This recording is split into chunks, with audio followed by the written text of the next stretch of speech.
Kalingap Rab sobrang nalungkot. Napagkaisahan si Kalingap Rab. Halagang milyon, grabe naman ta. Isang mapagpalang araw sa inyong lahat mga Kalingap, sanay hindi niyo po makalimutan na mag-like sa video na ito. At paunawa tapusin muna ang kabuuhan ng video na ito mga Kalingap at para malaman ang nilalaman nito. At maraming salamat po mga Kalingap sa pagpatuloy na pagsuporta lalo na kay Kuya Val Santos Matubang at kay Ate Edna Vlogs at Kalingap Rab, salamat po. Grabe naman ito, Kalingap Rab na pagkaisahan. Mikyon pa ang halaga, pero bago yun mga Kalingap ay pag-usapan muna natin mga Kalingap ang patungkol sa kabaitan ni Kalingap Rab. At kaya dahil dito labis siyang nasaktan dahil sa kabila ng kanyang labaitan ay may mga ilan pa rin na para bang masasabi nating naaabuso na rin ang kanyang kabaitan ng dahil sa pangyayari na ito. Sa bawat taong pinipiling maging mabuti, umaasa siya na ang kabutihang kanyang ipinapamalas ay matatapatan din ng katapatan at respeto mula sa iba. Isa na rito si Kalingap Rab, isang taong kilala sa kanyang kabaitan, malasakit at malasang pakikitungo sa kanyang kapwa. Ngunit sa kabila ng lahat ng ito, hindi niya inaasahan na may mga bagay pa ring ikinubli sa kanya, mga impormasyon at katotohanan sa kanyang palagay ay may karapatan siyang malaman. Hindi niya hinanap ang kapalit ng kanyang kabutihan. Hindi siya nagtanim ng inaasahan. Ngunit nang malaman niyang may mga taong pinili siyang hindi sabihan, kahit pa ito'y may direktang kinalaman sa kanya, isang matinding dismaya ang kanyang nadama. Para bang binaliwala ang kanyang presensya, ang kanyang malasakit, at ang kanyang tiwala. Sa mga panahong iyon, nagtanong si Rab, bakit hindi nila sinabi sa akin? May ginawa ba akong mali? Hindi ba ako karapat-dapat pagkatiwalaan? Mga tanong na walang tiyak na kasagutan, ngunit patuloy na bumabagabag sa kanyang damdamin.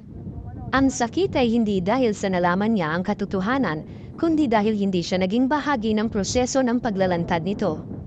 Ang dismayang kanyang naramdaman ay hindi simpleng tampo. Isa itong pagsabog ng damdaming matagal niyang itinago, ang lungkot, pagkabigo, at ang pagkakaramdam ng pagiging outsider sa mga bagay na akala niya ay bahagi siya. Doon niya napagtanto na hindi lahat ng kabutihan ay nabibigyang halaga, at hindi lahat ng kabaitan ay sapat upang magbigay daan sa katapatan.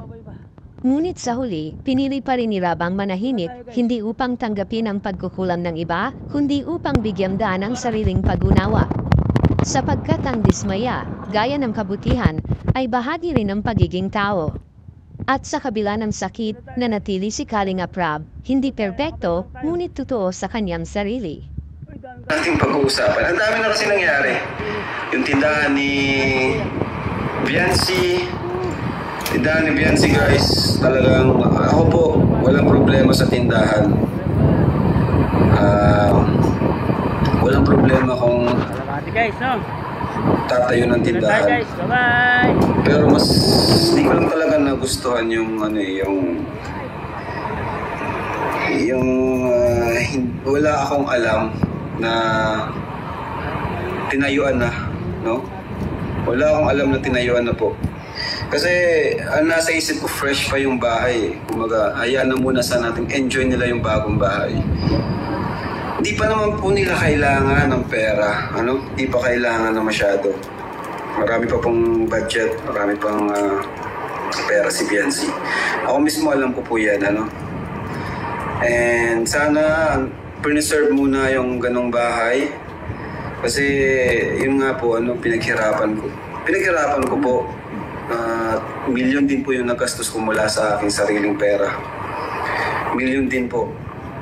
And syempre, sina-supermap, lahat yan, akong kausap, ako yung nag-absorb ng lahat.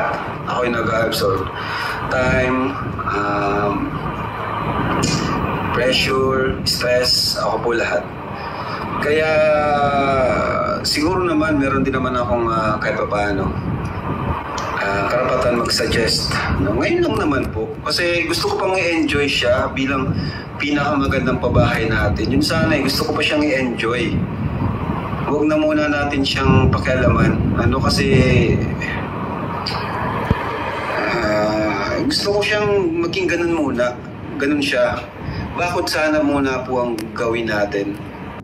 At yun nga guys, hanggang dito na lang ating reaction video mga idol. At kung hindi po pala kayo nakasubscribe, please subscribe na rin po at paki-like and share na rin po ang mga videos natin.